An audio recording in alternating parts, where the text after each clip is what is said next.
Oi, pessoal, tudo bem? Começando agora mais um Conexão Legislativa, que é essa conexão justamente entre a Assembleia Legislativa de São Paulo com a sociedade civil.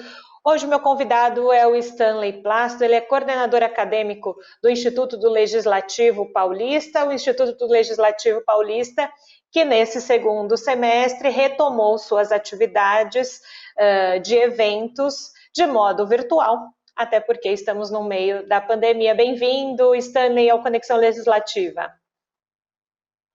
Olá, Julie. Olá a todos. Obrigado pelo convite.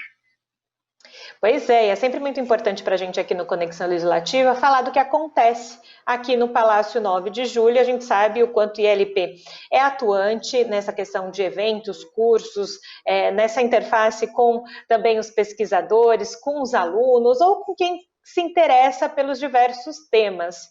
Não é?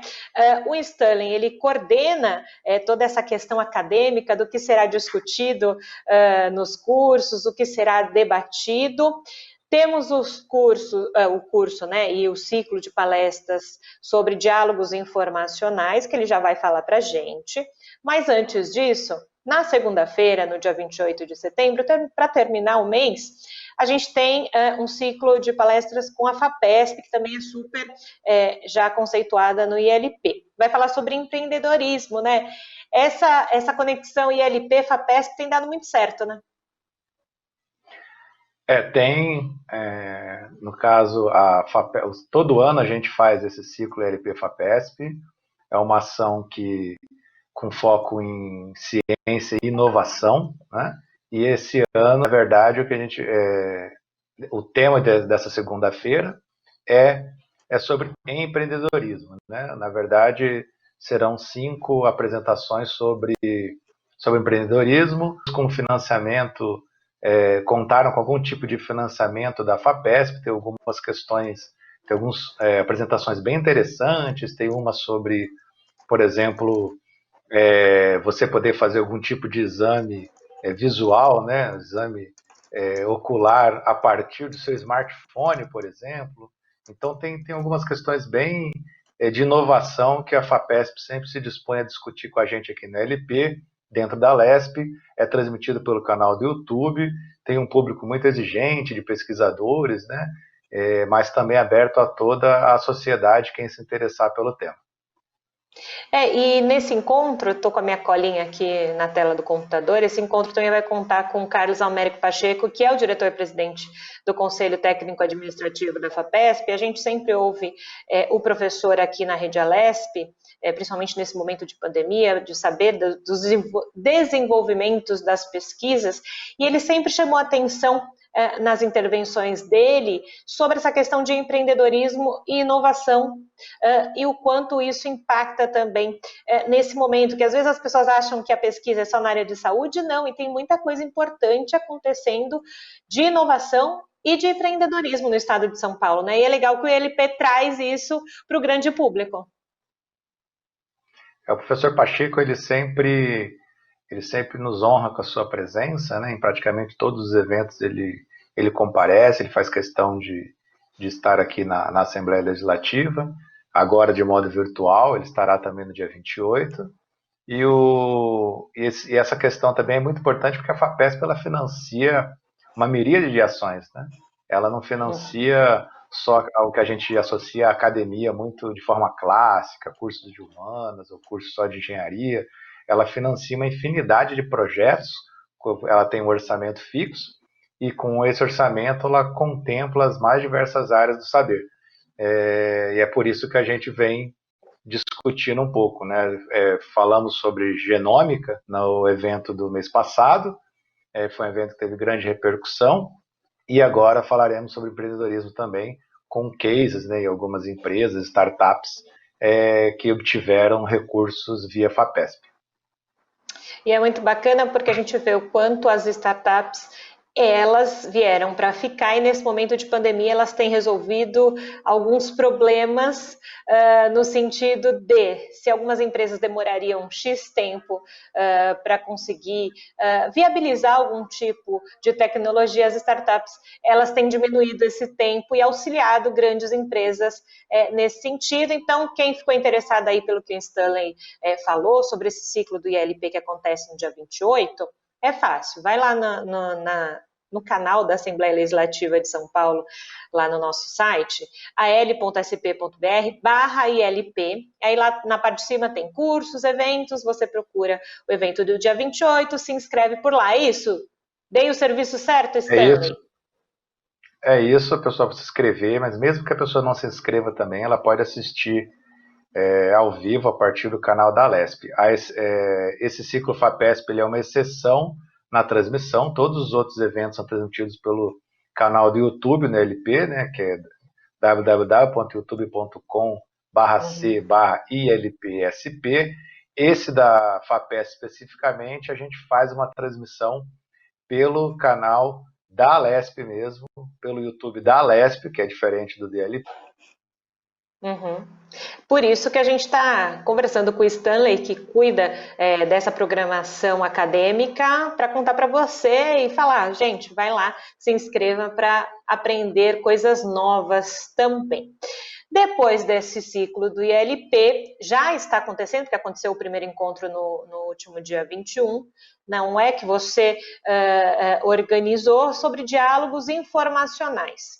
Agora, para quem nunca ouviu falar isso, diálogos informacionais, o que seria? Como é que vocês pensam justamente na programação de um ciclo de palestras? Como é feito essa interlocução? Vocês sentam com os possíveis palestrantes? Como é que é feito isso? Para o pessoal primeiro entender, antes da gente falar do tema, o pessoal entender como é que é o modo operante ali do Stanley. Ele pensa e aí, o que acontece? Bom, quando a gente pensa em ciclos, né, eu gosto muito de trabalhar com ciclos porque você consegue fazer uma programação mais harmônica e sequencial, e as pessoas gostam de, com alguma regularidade, acompanhar. Então, na verdade, a primeira coisa é você estabelecer algumas pontes, né?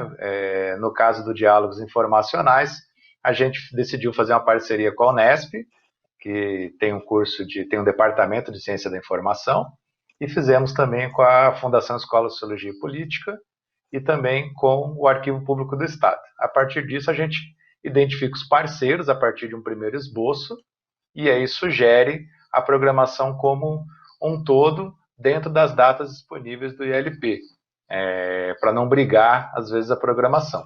Então, a partir do momento que você tem essa ideia inicial, eu faço um esboço, no meu caso, eu faço um esboço de proposta primeiro, para começar a conversa. E aí a gente vai alinhando o que dá, o que não dá, o que eventualmente tem palestrantes que poderiam falar do tema, né? A quantidade de datas, se não vai ficar cansativo, como vai ser o formato. Então, você primeiro faz uma reunião com os interlocutores. Aí, a partir daí, a gente faz uma chamada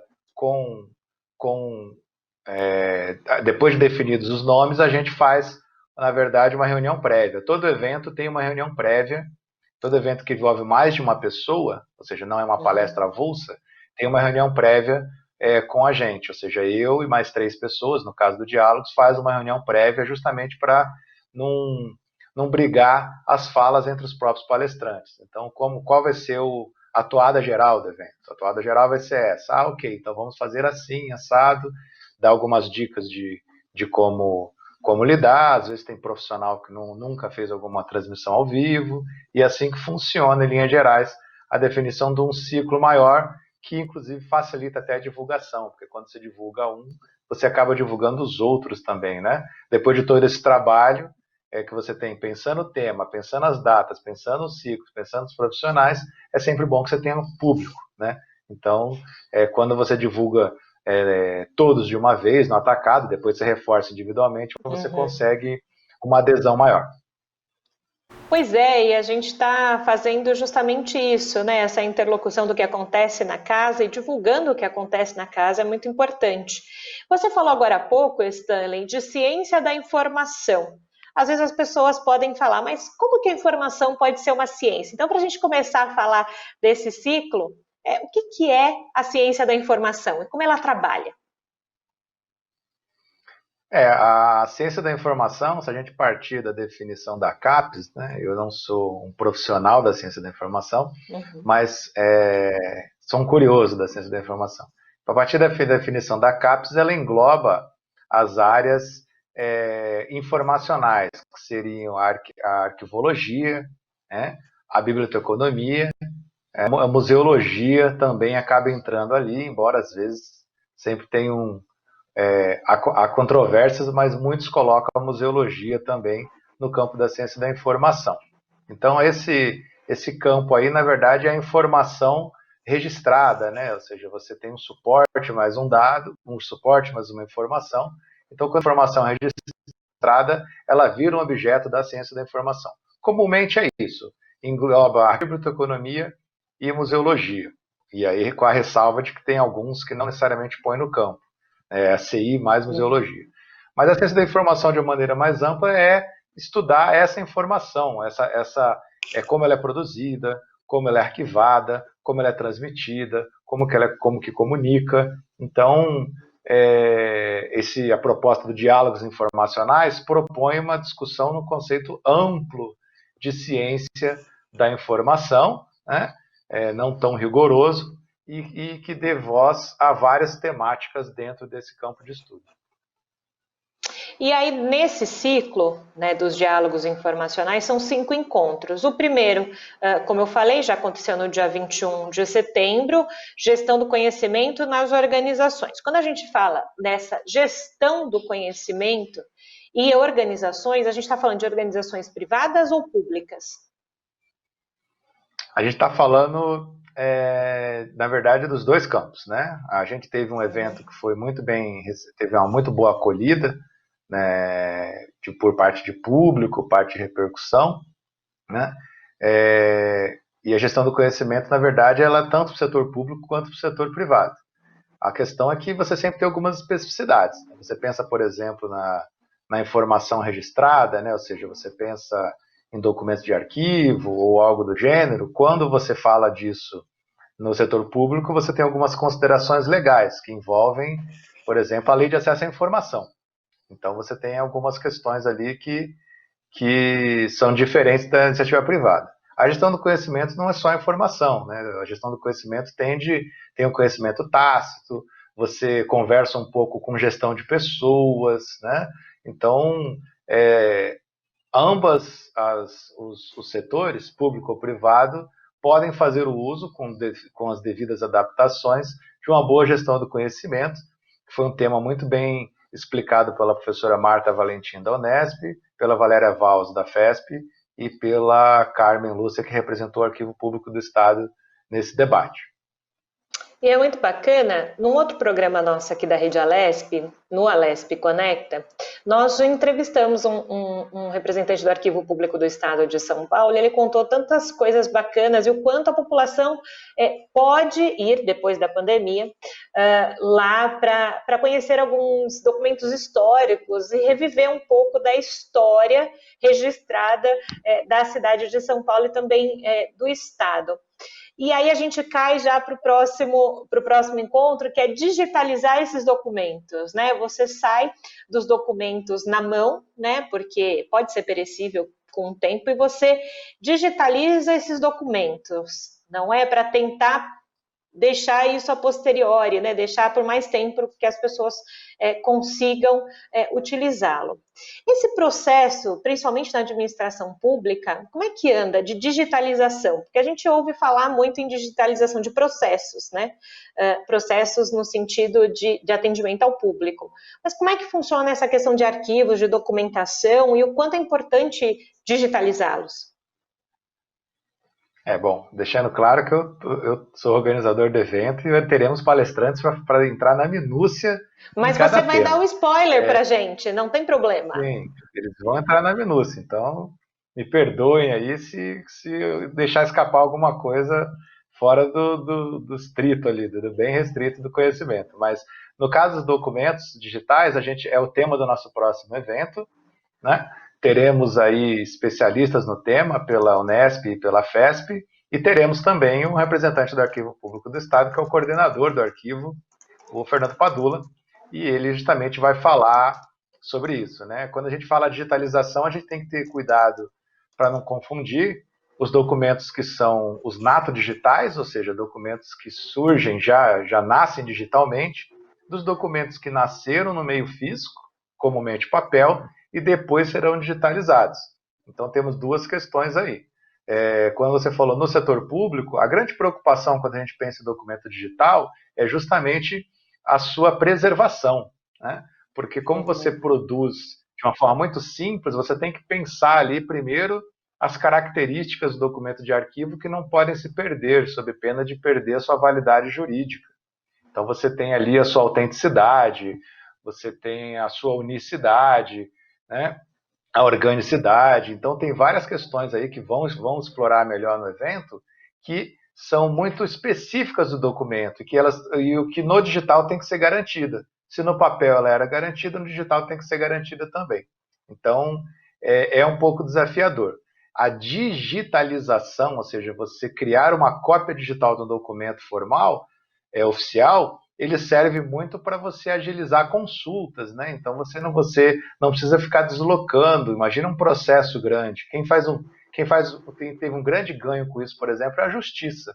Se antes você tinha que, na hora de dar vistas a um processo, pegar aqueles vários volumes, hoje com um login e uma senha, o advogado tem acesso lá ao documento, tanto a parte acusatória, quanto o juiz, quanto a defesa tem ali acesso ao mesmo documento de uma forma rápida, o que agiliza esse processo.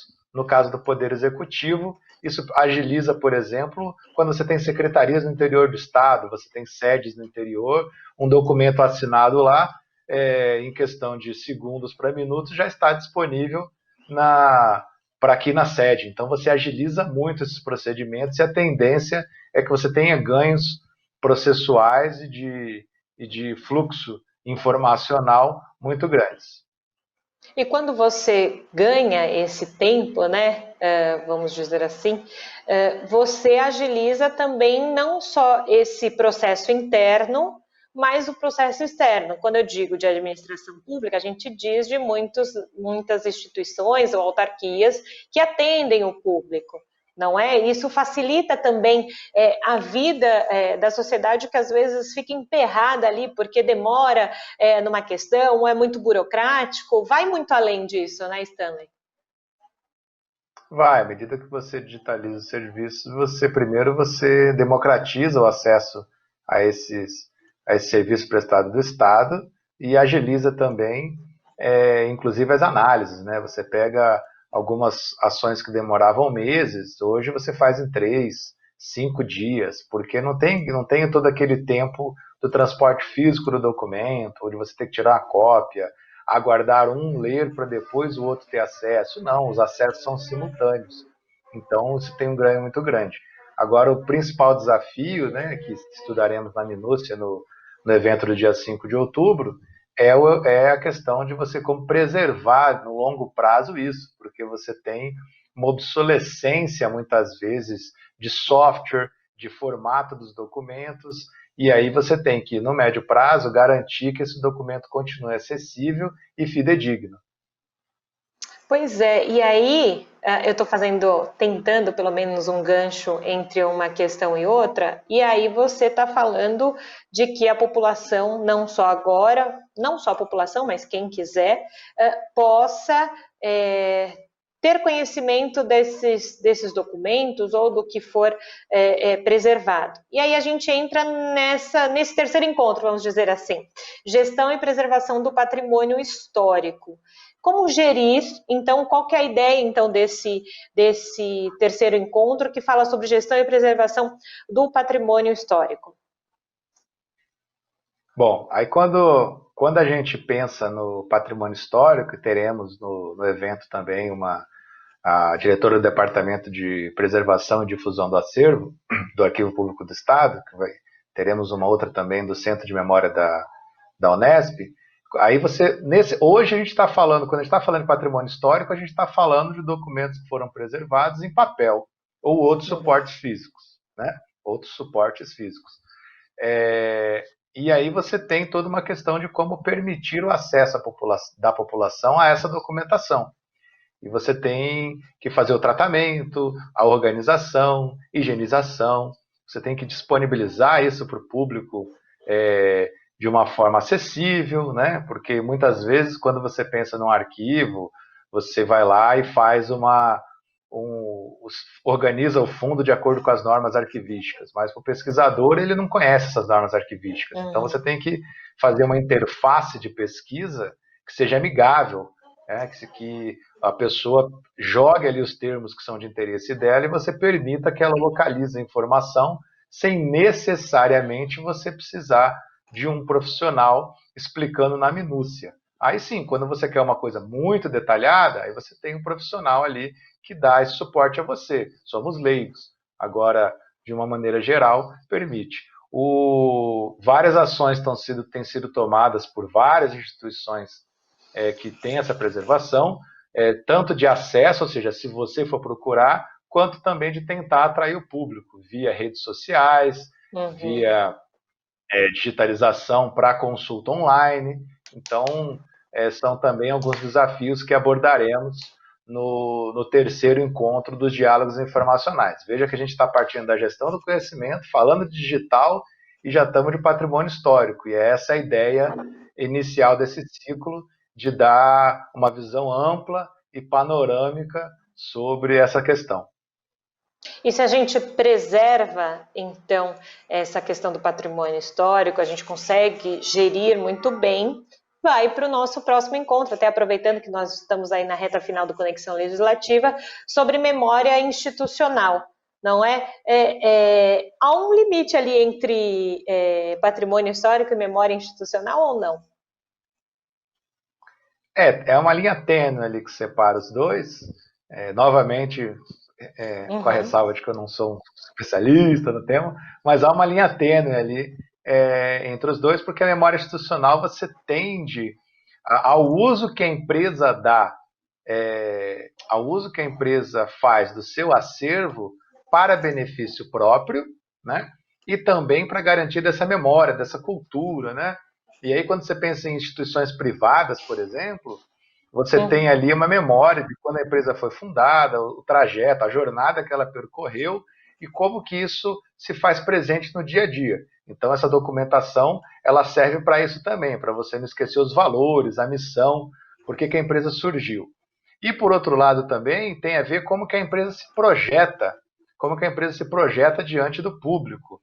Você vê, por exemplo, o metrô de São Paulo, ele tem essa documentação que serve para ela, para pensar como que essa cultura, como que o metrô se desenvolveu, a história dele, mas também há uma ação de interface com a sociedade, né? Durante muito tempo por exemplo, fizeram uma exposição, se eu não me engano, na Sé, sobre a história do metrô, como que ele se desenvolveu, as primeiras estações. Tem lá uma cabine que foi feita também para as pessoas vivenciarem como que seria conduzir, e tem várias fotos e documentos sobre o metrô. Então, essa memória institucional diz muito sobre o uso possível de documento que a instituição faz para projetar ela diante da sociedade, principalmente instituições que não necessariamente têm essa tradição de instituição de memória. Ou seja, uma coisa é o Arquivo Público do Estado, que as pessoas esperam que tenha isso. Outra coisa é a Assembleia Legislativa do Estado.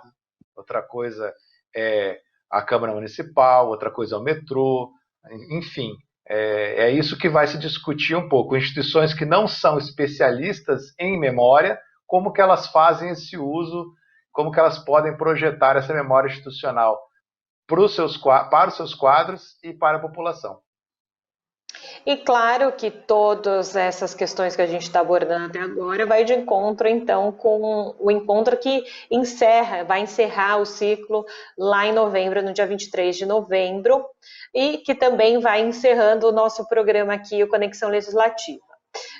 Tudo isso acontece porque se precisa ter uma transparência com tudo aquilo que é feito no governo e precisa ter o acesso à informação pública, né? A gente vai falar de compliance, a gente vai falar de transparência, que é o último encontro do ciclo, sobre isso. Sim, a ideia do ciclo foi ir nesse crescendo, né? Que você tem a culminância, que é falar sobre transparência governamental e lei de acesso à informação. Então, pensando em tudo que foi feito, uma gestão do conhecimento, memória institucional, e aí mais para o setor público, como que você lida com o seu patrimônio histórico, e com esses documentos digitais, você tem o desafio de promover a transparência, né? Com a transparência governamental e acesso à informação é que você garante o controle social dos atos públicos. Então, isso é fundamental. E teremos nesse dia a alegria de ter a presidente da Comissão Estadual de Acesso à Informação entre os debatedores, que é a Ieda Pimenta Bernardes. E ela que preside, na verdade, o Estado tem uma comissão específica para analisar os recursos, né? Ou seja, o que chega na CEAI, que é a abreviação, é porque foi negado nas outras instâncias e cabe a eles analisar se os órgãos do Poder Executivo seguiram a lei ou não nesse ponto. E como que uma boa gestão da informação, e essa é a discussão central do último evento, permite você ter uma boa transparência, seja a transparência ativa, que é a disponibilização espontânea do órgão, né, da instituição de informações de interesse público na internet, seja o que chamam de transparência passiva, que é a informação que é dada ao público mediante uma demanda, mediante um pedido específico. Então, todas essas questões serão tema do último encontro do Diálogos Informacionais, que vai acontecer em novembro, né? E a gente espera que com isso, com esses 5 eventos, a gente tenha dado um panorama bem interessante para todos os interessados no tema. E você, Stanley, como coordenador acadêmico aí do ILP, você já nos deu um bom spoiler e já deixou muita gente curiosa aqui no Conexão Legislativa para acompanhar esse ciclo de palestras. Então, só relembrando antes de dar tchau, quem ficou interessado ainda mais nesse ciclo do ILP é fácil, vai lá no site da Assembleia, al.sp.gov.br/ILP.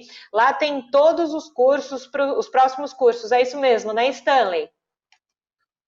É isso, é acessar a página do LP, lá tem a parte de cursos e eventos, temos mais, além desse diálogos que foi objeto desse programa, temos várias ações ocorrendo, né, depois de forma virtual por conta da pandemia. Siga também as nossas redes sociais, né, dou aqui o Instagram, que eu sei de cor, né, que é @ilpsp, tá? Basta seguir a gente, que a gente também lança as divulgações nas redes sociais. Eu acho que é isso. Perfeito, foi isso mesmo, Stanley. Obrigada, viu, pela sua participação aqui no Conexão Legislativa, contando um pouquinho, então, do trabalho do ILP nesse momento. Eu que agradeço, muito obrigado.